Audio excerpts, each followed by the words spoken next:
Que Dios te pueda bendecir de una manera maravillosa en este momento. Quiero compartir contigo el repaso de la lección número 10, que tal y como podemos recordar en este momento, se titula Una forma apasionante de participar.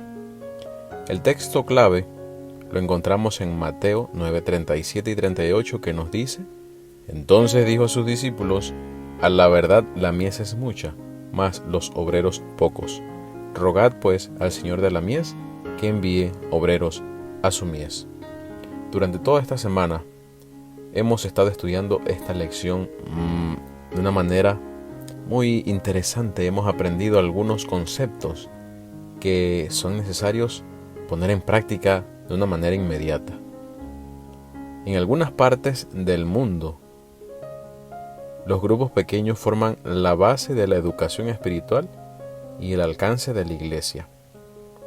En otras partes del mundo hay pocos, si es que hay algún grupo pequeño en algunas de las congregaciones. Los grupos pequeños, como hemos estado aprendiendo, se describen a lo largo de las Escrituras en una variedad de formas, y aunque se detallen en Éxodo como parte del plan organizativo de Moisés para Israel, son un eje principal del testimonio del Nuevo Testamento, tanto en el ministerio de Jesús como en la iglesia del primer siglo. Los grupos pequeños cumplen múltiples funciones, y no todos están organizados de la misma manera. Hay una variedad de tipos de grupos. Algunos son principalmente grupos de crianza que enfatizan la oración y el estudio de la Biblia. Otros grupos están más enfocados en el testimonio y la divulgación. Y aún otros brindan comunión cristiana y también ayudan para resolver algunos problemas.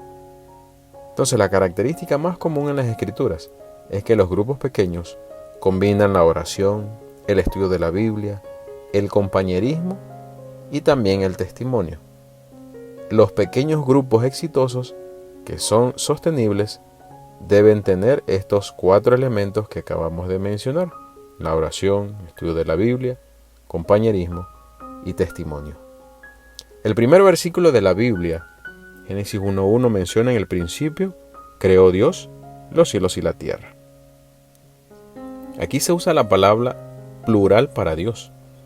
Es el sustantivo hebreo Elohim.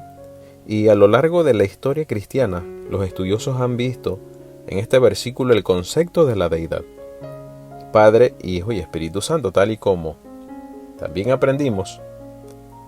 El primer grupo pequeño lo formó el Padre, el Hijo y el Espíritu Santo.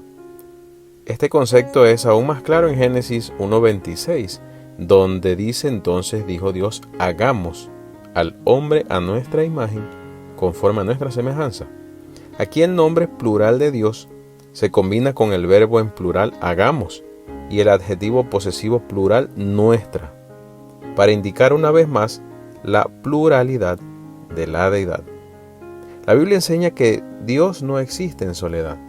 El Padre, el Hijo y el Espíritu Santo existieron juntos desde toda la eternidad, en comunión íntima, en abundante amor mutuo.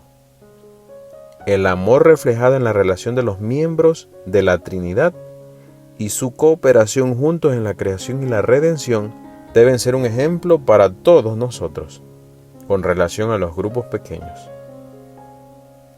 Nosotros vemos esta verdad modelada en el Nuevo Testamento, especialmente en el ministerio de Jesús y sus discípulos. Y vamos a recordar un poco. Lucas 6:13 registra que Jesús selecciona a los 12 discípulos de entre sus muchos seguidores. Antes de su selección, según lo que dice Lucas 6:12, pasó la noche orando a Dios. Cuando el Espíritu Santo lo dirigió, eligió, pero de una manera especial. Jesús en Lucas 6:12 se menciona que pasó la noche orando a Dios. Cuando el Espíritu Santo lo dirigió, eligió 12 discípulos para formar parte de su grupo pequeño. Dentro de ese grupo pequeño, su círculo íntimo de Pedro, Santiago y Juan tuvo el contacto más cercano con él. Jesús oró con y por sus discípulos, Él compartió la palabra de Dios con ellos. A menudo comían juntos, desarrollaban lazos de comunión duraderos, compartían la vida de los demás y participaban juntos en la misión con Cristo Jesús.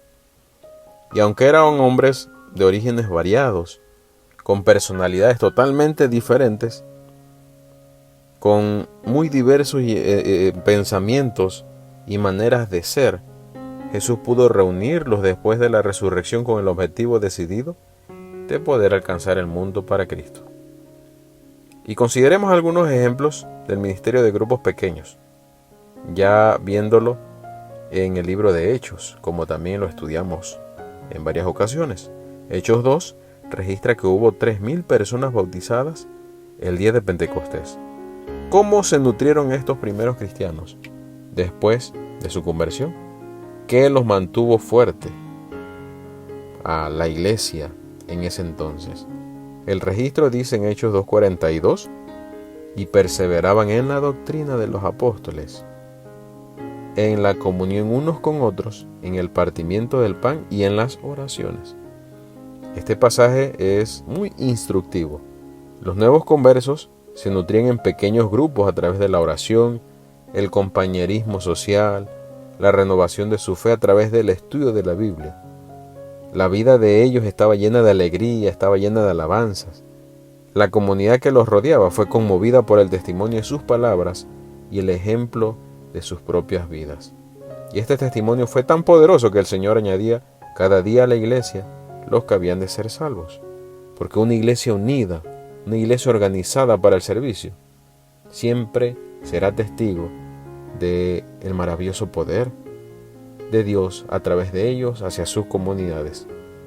En 1 Corintios 12 el apóstol Pablo usa las imágenes del cuerpo de Cristo, como también aprendimos, aquí para describir la estructura organizativa de la iglesia. Cada miembro tiene una valiosa contribución que hacer para el cuerpo. Todos somos importantes. Cuando pensamos en el cuerpo humano, también como aprendimos, reconocemos que los diferentes miembros o partes del cuerpo están organizados en sistemas. Cada componente del cuerpo no funciona de manera independiente. El cuerpo humano está compuesto por 11 sistemas vitales para el funcionamiento efectivo de todo el organismo. Algunos ejemplos son el sistema digestivo, el sistema circulatorio, el sistema nervioso, el sistema respiratorio. Ahora, imagina el sistema respiratorio como un grupo pequeño con diferentes miembros. Está la nariz, la boca, la laringe, la tráquea y los bronquios. ¿Qué hacen ellos juntos? Proporcionan oxígeno a las células. El sistema respiratorio da vida a través de sus conductos de aire a todo el cuerpo. Ahora, comienzas a entender por qué el Espíritu Santo impresionó al apóstol Pablo para usar el cuerpo como una ilustración de la iglesia. Cada miembro de la iglesia es de vital importancia, no lo olvides. Cada uno ha sido dotado para el servicio dentro del cuerpo.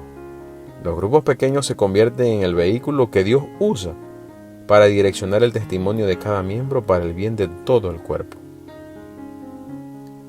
Aquí hay algunos ejemplos prácticos en el libro de Hechos de la manera como se fueron desarrollando los grupos pequeños. En Hechos 6 surge un problema dentro de la iglesia con respecto a la alimentación de las viudas pobres. ¿Qué trajo beneficio a esa necesidad? Bueno, surge un problema dentro de la iglesia, ya vimos, pero hubo una murmuración de que las viudas de habla griega estaban siendo descuidadas en la distribución diaria de los alimentos. Este problema podía llegar a ser tan divisivo que se corría el riesgo de dividir a la iglesia. ¿Cómo se resolvió este problema entonces? Se estableció un pequeño grupo llamado diáconos para reunirse, buscar el bien del cuerpo y encontrar una solución. Como resultado de la dotación unificada de estos hombres piadosos, el problema se resolvió. También tenemos otro ejemplo de la efectividad de los grupos pequeños. Hechos 12. En Hechos 12, Pedro fue encarcelado por Herodes. Parecía que el destino del apóstol estaba sellado. La iglesia entonces formó un pequeño grupo de oración en un hogar. Los miembros buscaron fervientemente a Dios. Milagrosamente, entonces Pedro fue liberado. En Hechos 16, el apóstol Pablo organizó un equipo misionero médico evangélico, incluido el joven protegido de Lucas y Pablo, que era Timoteo. para evangelizar a Grecia. Las iglesias establecidas en Filipos, Tesalónica y Corinto dan testimonio de la efectividad de su trabajo. Aquí hay 3 tipos de grupos pequeños. El grupo de Hechos 6, que trabajó principalmente dentro de la iglesia, el grupo de oración de Hechos 12 y el grupo de evangelización de Hechos 16. Cada grupo estaba implicado en la oración, el compañerismo, el estudio de la palabra y el servicio. Pero las formas, la estructura y el ministerio del grupo variaban según los dones de los miembros. Algunos grupos eran predominantemente de cuidado interno, que ministraban dentro del cuerpo de Cristo, mientras que otros grupos eran predominantemente misioneros, que se enfocaban en ganar a las personas perdidas para Cristo. Además de nuestro testimonio individual por Cristo, los grupos pequeños brindan una oportunidad para que los dones combinados de cada uno se utilicen a su máxima capacidad. Y recuerda, no todos están llamados a hacer lo mismo, pero todos estamos llamados a usar los dones que Dios nos ha dado. Los grupos pequeños son una forma emocionante de involucrarse en la vida de la iglesia. Involúcrate con tu iglesia. Involúcrate con tus hermanos. Busquemos la manera de cómo poder llegar a otros.